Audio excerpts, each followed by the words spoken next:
Assalamualaikum warahmatullahi wabarakatuh. Perkenalkan, nama saya Delti Nurhidayati dengan NPM C0C02307. Di sini saya ingin menjelaskan tentang praktikum akuntansi yang telah diberikan oleh Pak Madani yang membahas tentang bukti-bukti transaksi. Langsung saja.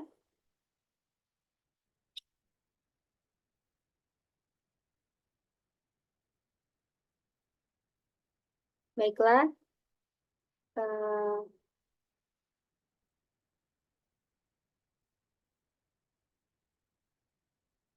ada 8 bukti transaksi.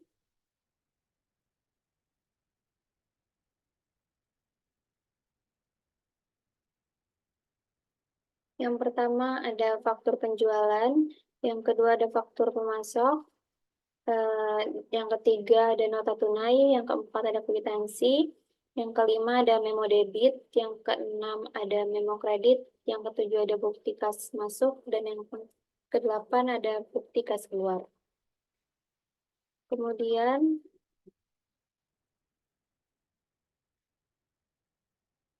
selanjutnya ada pertanyaan. Ada 4 pertanyaan. Yang pertama, siapa yang mengeluarkan bukti transaksi? Yang kedua adalah bukti transaksi ini ada karena transaksi apa? Kemudian yang ketiga, akun apa yang akan terpengaruh dan pengaruhnya seperti apa dari adanya bukti transaksi ini? Dan yang keempat, ada jurnal yang dibuat ketika adanya bukti transaksi ini apa? Langsung saja kita ke faktur penjualan. Faktur penjualan adalah bukti tagihan yang dikeluarkan pengusaha kena pajak untuk konsumen atas pembelian sejumlah barang atau jasa kena pajak atau BKP atau JKP. Jadi ini adalah contohnya faktur penjualan, kemudian nama perusahaan dan alamat, kemudian di sampingnya ada nomor transaksi, tanggal, kode sales, pelanggan, dan alamat. Kemudian ada di bawahnya ada nomor kode item, nama item yang dibeli, kemudian jumlah satuannya, harga, potongan harga, dan totalnya. Kemudian di sini ada keterangan apa yang akan ditulis, kemudian item yang jumlahnya berapa, ada potongannya berapa, pajaknya berapa, dan biaya lain-lainnya. Kemudian yang terakhir ada subtotal, total akhir, tunai, kredit, dan kartu debit dan kartu kredit ini yang tunai yang ini itu merupakan pembayaran yang dilakukan oleh pembeli. Kemudian di sini ada hormat kami. Kemudian selanjutnya ada pertanyaan, siapa yang mengeluarkan bukti faktur penjualan? Eh, Faktur penjualan dikeluarkan oleh penjual atau perusahaan diberikan setelah dilakukan serah terima BKP atau setelah diterimanya JKP oleh pembeli. Kemudian pertanyaan kedua, bukti faktur penjualan ini ada karena transaksi apa? Terjadi karena adanya transaksi jual beli antara penjual dan pembeli sebagai dokumen bukti utang atau transaksi penjual kredit antara pihak pembeli dengan penjual yang menjadi dokumen penting dalam proses akuntansi dan memastikan transparansi kesalahan setiap transaksi.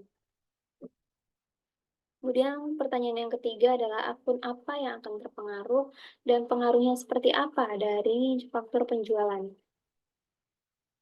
Baiklah, yang mempengaruhi adalah akun revenue yang menjelaskan tentang total penjualan dalam meningkatkan perusahaan, kemudian akun receivable atau piutang usaha. Jika penjual tidak dibayar, penjualan tidak dibayarkan secara tunai, maka nilai piutang akan bertambah oleh pelanggan di masa yang akan mendatang. Kemudian yang ketiga ada inventory atau persediaan. Jika barang dagang akan menurunkan persediaan karena barang telah terjual pengaruhnya. Pengaruhnya dari ketiga akun tersebut adalah meningkatkan pendapatan perusahaan, eh, kemudian piutang usaha juga belum meningkatkan piutang usaha jika belum dibayarkan, kemudian diterima, dan penurunan persediaan. Kemudian pertanyaan keempat adalah jurnal yang dibuat ketika adanya faktur penjualan ini adalah ada 2, jika secara tunai maka Jurnalnya adalah penjualan pada kas, kemudian jika dibayarkan secara kredit, maka jurnalnya adalah penjualan pada piutang usaha. Kemudian bukti transaksi kedua adalah faktur pemasok. Faktur pemasok adalah dokumen resmi yang dikeluarkan oleh pihak pemasok kepada pembeli sebagai bukti penjualan barang atas jasa atau jasa. Nah, ini adalah contoh dari faktur pemasok. Jadi ada nomor, ada tanggal kepada siapa yang akan diberikan, kemudian alamat, kemudian ada pengiriman, nomor PO, mata uang yang akan diberikan, kemudian di sini di bawahnya itu berisi deskripsi, jumlah unit, harga, diskon, subtotal, dan pajaknya berapa. Kemudian di bawahnya ada total pajak, biaya pengiriman, total yang dibayarkan, kemudian dibayarkan berapa, kemudian saldonya. Kemudian di bawahnya lagi ini adalah penerima dan ini adalah yang penjual. Selanjutnya, jadi ada 4 pertanyaan sama seperti tadi, siapa yang mengeluarkan bukti faktor pemasok? Yang mengeluarkan adalah pihak pemasok atau vendor yang memberikan barang atau jasa kepada pembeli sebagai bukti pembelian dan referensi untuk proses pembayaran. Kemudian pertanyaan kedua adalah bukti faktor pemasok ini ada karena transaksi apa? Bukti terjadinya transaksi ini ada karena pembelian barang atau jasa dari pihak pemasok atau vendor yang menciptakan kewajiban pembayaran bagi pembeli terhadap pemasok. Kemudian pertanyaan ketiga, akun apa yang akan terpengaruh dan pengaruhnya seperti apa dari faktur pemasok ini? Baiklah, yang akan mempengaruhi ada 2 akun. Yang pertama purchase atau pembelian yang mencatat nilai barang atau jasa yang telah dibeli atau diterima. Kemudian yang kedua ada akun account payable atau utang usaha yang mencatat nilai utang yang harus dibayarkan kepada pemasok. Pengaruh dari akun tersebut adalah meningkatkan nilai pembelian dalam akun pembelian dan menciptakan utang usaha yang mencerminkan kewajiban pembayaran yang harus diselesaikan oleh perusahaan. Kemudian pertanyaan keempat adalah jurnal yang dibuat ketika adanya faktur pemasok ini adalah ada 2, yang jika dibayarkan secara tunai maka jurnalnya adalah pembelian pada utang usaha. Jika dibeli secara kredit, maka jurnal yang akan kena adalah pembelian pada kas. Selanjutnya adalah nota tunai. Nota tunai adalah bukti pembayaran yang diberikan oleh pembeli kepada penjual ketika transaksi dilakukan secara tunai. Baiklah, ini adalah contoh dari nota tunai. Jadi ini adalah nama perusahaannya, ini alamat, terus ada tulisan nota kontan. Kemudian ini dijual kepada siapa, alamat perusahaan, alamat yang akan diberikan. Kemudian tanggalnya, nomor, dan syarat pengiriman.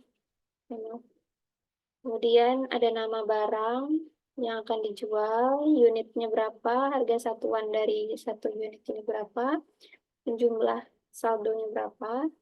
Kemudian di sini ada rekapitulasi juga, rekapitulasi di debitnya dikeluarkan sebesar 2.750.000, kreditnya juga sama, kemudian diketahui oleh siapa dan bagian penjualnya siapa.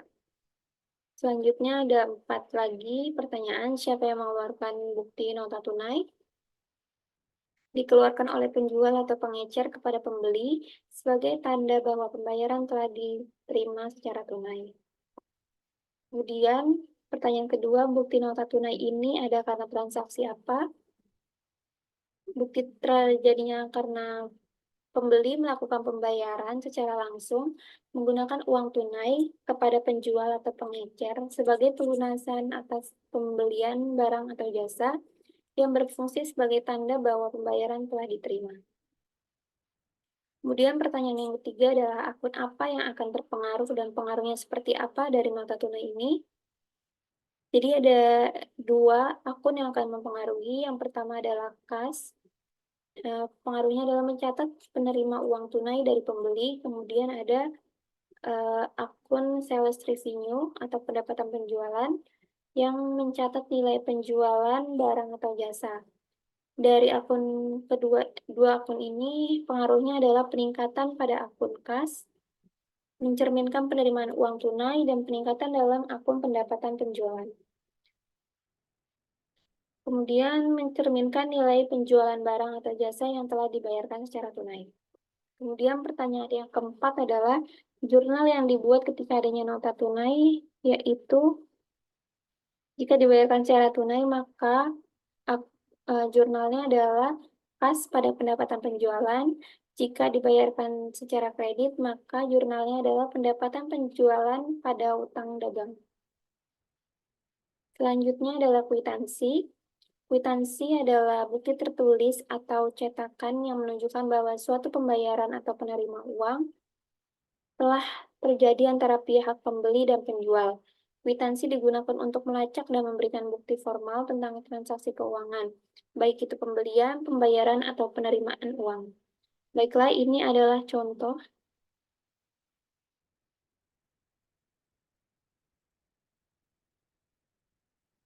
Mohon maaf.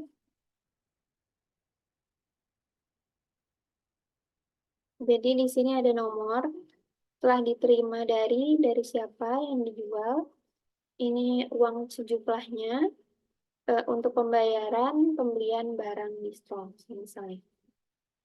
Kemudian ini duit yang diterima, kemudian tanda tangan dari penjual. Kemudian siapa yang mengeluarkan bukti kwitansi?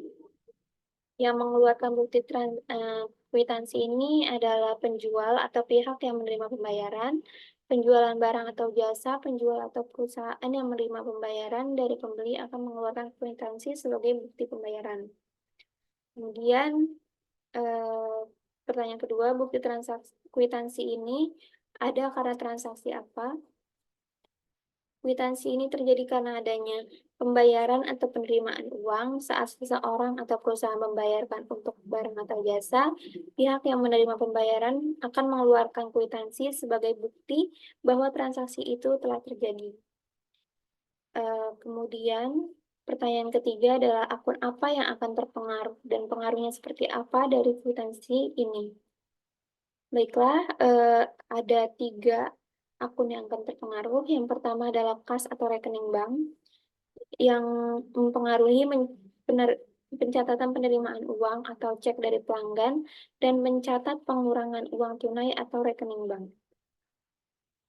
Kemudian akun yang kedua adalah pendapatan penjualan yang akan mencatat nilai penjualan barang atau jasa.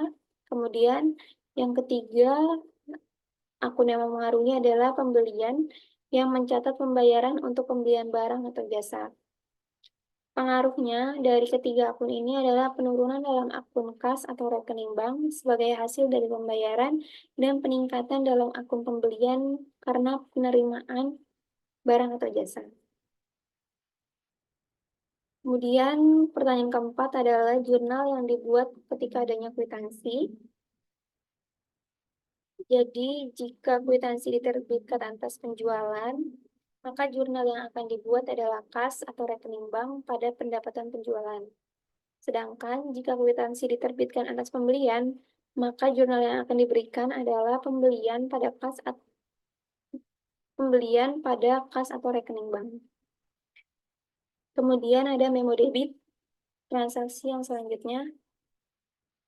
Memo debit adalah catatan internal yang dibuat oleh perusahaan untuk mencatat penambahan atau penurunan dalam jumlah uang di rekening tertentu tanpa melibatkan transaksi keuangan eksternal. Dokumen yang dibuat oleh pembeli kepada penjual sebagai pernyataan pengurangan utang atau mendebit. Jadi ini adalah contoh nota debit atau memo debit.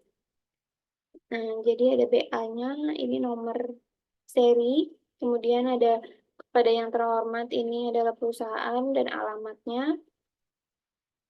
Kemudian ada tanggal mata uang yang dibayarkan, kemudian nomor dokumen, ada tanggalnya. Kemudian ini keterangan apa saja yang dibelikan sampai hingga 580.000. Kemudian di sini hormat kami dari perusahaan. Kemudian pertanyaan yang pertama, siapa yang mengeluarkan bukti memo debit? Memo debit dikeluarkan oleh penjual atau pihak yang menerima pembayaran, penjualan barang atau jasa, penjualan atau perusahaan yang menerima pembayaran dari pembeli akan mengeluarkan kwitansi sebagai bukti pembayaran. Kemudian, kwitansi. Mohon maaf, tadi salah.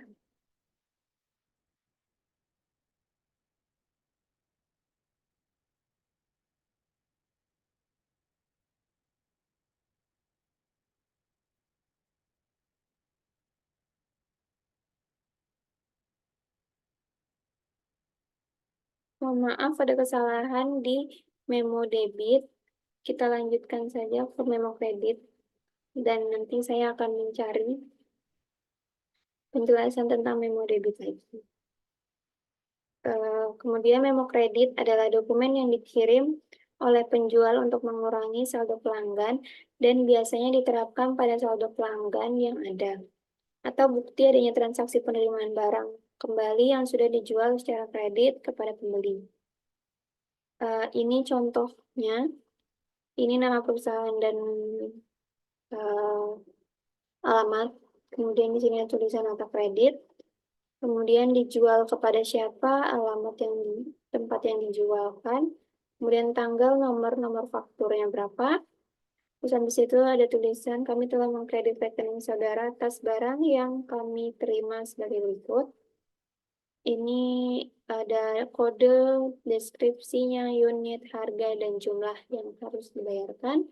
Kemudian ini tanggal yang dibuat pada transaksi ini. Kemudian pertanyaannya, yang pertama siapa yang mengeluarkan bukti memo kredit? Yang mengeluarkannya yang pertama dikeluarkannya oleh bank sebagai bukti transaksi kredit. Memo kredit ini mencatat informasi mengenai pinjaman, syarat-syarat, dan jangka waktu pembayaran. Kemudian bukti memo kredit ini ada karena transaksi apa? Bukti ini terjadi karena pinjaman atau kredit antara pihak yang meminjam dan bank atau lembaga keuangan lainnya, bisa berupa pinjaman pribadi, hipotek, atau kredit usaha, tergantung pada jenis transaksi keuangan yang dilakukan. Kemudian pertanyaan ketiga, akun apa yang akan terpengaruh dan pengaruhnya seperti apa dari memo kredit ini? Ada 3 akun yang mempengaruhi. Yang pertama ada kas atau rekening bank, yaitu jumlah pinjaman yang dicatat dalam memo kredit dapat memengaruhi saldo kas atau bank. Yang kedua, akun yang mempengaruhi adalah akun pinjaman. Jumlah pinjaman dicatat sebagai kewajiban pada akun pinjaman. Yang ketiga, ada akun bunga. Jika memo kredit mencakup suku bunga, itu dapat mengaruhi akun bunga, baik akun pendapatan atau pendapatan bunga. Pinjaman atau pemberian pinjaman. Yang keempat ada akun pendapatan atau pendapatan bunga yang memengaruhinya jika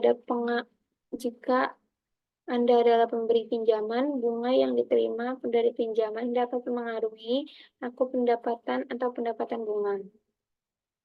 Pengaruhnya dari keempat akun ini adalah peminjam atau pemberi pinjaman dan bagaimana transaksi tersebut dicatat dalam laporan keuangan. Kemudian jurnal yang dibuat ketika adanya memo kredit itu yang pertama jurnal untuk peminjam. Yang pertama adalah penerimaan dana kas. maka akunnya adalah atau jurnalnya adalah kas atau bank pada pinjaman. Kemudian jika ada juga biaya transaksi untuk peminjam, maka jurnalnya adalah biaya transaksi pada kas. Kemudian jika terjadi transaksi jurnal untuk pemberi pinjaman, kita yang memberikan pinjaman, maka penyediaan dana pinjaman, jurnalnya adalah pinjaman pada kas. Kemudian jika ada transaksi dari pendapatan bunga, maka jurnalnya adalah kas pada pendapatan bunga. Baiklah, selanjutnya. Baiklah, selanjutnya adalah transaksinya bukti kas masuk. Bukti kas masuk adalah bukti transaksi yang dibuat oleh pemegang dana kas kecil bahwa telah menerima sejumlah uang untuk keperluan dana kecil, biasanya untuk pengisian kas kecil. Dan ini adalah contohnya dari transaksinya. PD Hadian Jalan Kamboya nomor 11 Tangerang, ini adalah perusahaannya dan alamatnya. Kemudian ada tulisan bukti kas masuk, ada nomornya juga. Kemudian diterima hasilnya berapa, banyak uangnya berapa, dan untuk apa. Kemudian jumlah dan waktu yang ketika kas masuk ini kapan. Kemudian ada 4 pertanyaan lagi. Siapa yang mengeluarkan bukti kas masuk? Yang mengeluarkan adalah pemegang dana kas kecil bahwa telah menerima sejumlah uang untuk keperluan kas kecil, biasanya untuk pengisian kas kecil yang memberikan atau mentransfer dana. Kemudian pertanyaan kedua adalah kas masuk kredit ini. Kas masuk ini ada karena transaksi apa? Maaf, ini ada sedikit kesalahan. Bukti terjadinya transaksi ini adalah transaksi penerimaan uang kas. Ini nantinya akan berguna dalam proses penyusunan jurnal kas masuk atau jurnal penerimaan kas. Misalnya, pembayaran barang atau jasa, pembayaran pinjaman pendapat investasi, dan pemberian dana. Kemudian ada pertanyaan yang ketiga adalah akun apa yang akan terpengaruh dan pengaruhnya seperti apa dari bukti kas masuk ini. Ada 4 akun yang mempengaruhi. Yang pertama adalah kas atau rekening bank. Pengaruhnya adalah peningkatan kas saldo atau bank, mencerminkan penerimaan dana. Kemudian ada akun pendapatan. Pengaruhnya adalah peningkatan pendapatan jika bukti kas masuk terkait dengan penjualan produk atau layanan. Kemudian akun yang mempengaruhi berikutnya adalah akun piutang. Pengurangan saldo piutang jika bukti kas masuk berasal dari pelunasan tagihan oleh pelanggan. Kemudian akun yang mempengaruhi selanjutnya adalah akun pemberian pinjaman atau investasi. Pengaruhnya adalah peningkatan saldo jika bukti kas masuk terkait dengan pembayaran kembali pinjaman atau dividen dari investasi. Kemudian pertanyaan keempat adalah jurnal yang dibuat ketika adanya kas masuk adalah untuk penerimaan penjualan. Itu ada 2. Penerimaan dari pelanggan, maka jurnalnya adalah kas atau bank pada pendapatan penjualan. Kemudian jika pengurangan piutang, maka jurnalnya adalah kas atau bank pada piutang. Kemudian transaksi kedua yaitu jurnal jika untuk pembayaran pinjaman, maka jurnalnya adalah kas atau bank pada pinjaman. Kemudian akun jika transaksinya merujuk pada penerimaan pendapatan investasi, maka jurnalnya adalah kas atau bank pada pendapatan investasi.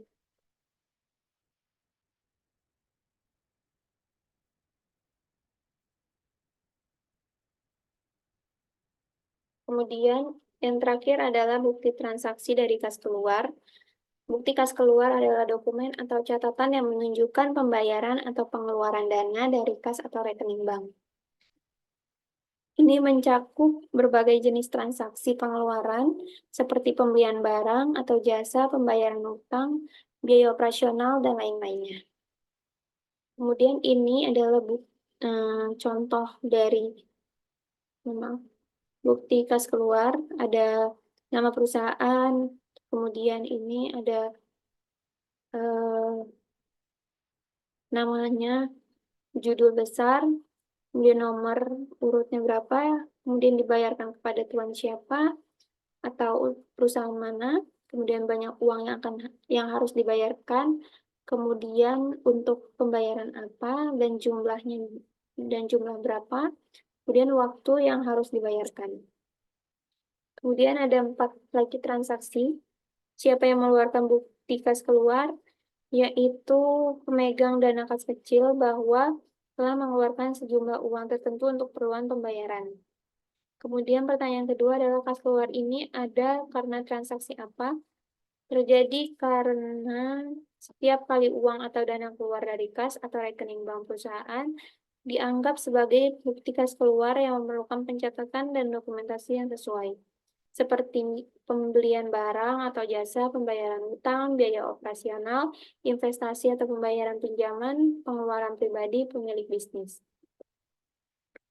Kemudian pertanyaan ketiga adalah akun apa yang akan terpengaruh dan pengaruhnya seperti apa dari kas keluar ini. Ada 4 yang memengaruhi. Yang pertama, kas atau rekening bank. Pengaruhnya adalah pengurangan saldo kas atau bank mencerminkan pengeluaran dana.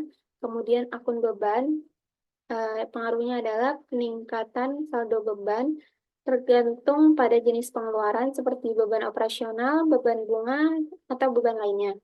Kemudian yang ketiga ada akun utang. Jika terkait dengan pembayaran utang, maka pengaruhnya adalah pengurangan saldo utang.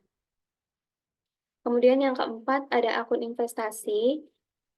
Jika terkait pada investasi, maka akan pengurangan saldo atau kewajiban terkait investasi.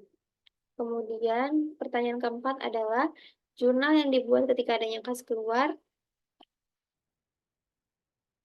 Jadi ada 4 jurnal ketika pembayaran kepada pemasok, maka jurnalnya adalah beban pada kas atau bank. Kemudian jika jurnal terkait dengan pembayaran utang, maka jurnalnya adalah utang pada kas atau bank. Jika terkait dengan pembayaran biaya operasional, maka jurnal yang akan mempengaruhinya adalah beban pada kas atau bank. Kemudian jika terkait dengan pembayaran pinjaman, maka jurnal yang akan mempengaruhinya adalah utang pada kas atau bank. Mungkin itulah dari penjelasan saya tentang bukti transaksi. Mungkin banyak kesalahan-kesalahan yang datangnya dari saya sendiri dan masih banyak yang typo atau bahasa-bahasa yang terbelit-belit. Mohon dimaafkan. Sekian, saya akhiri. Wassalamualaikum warahmatullahi wabarakatuh.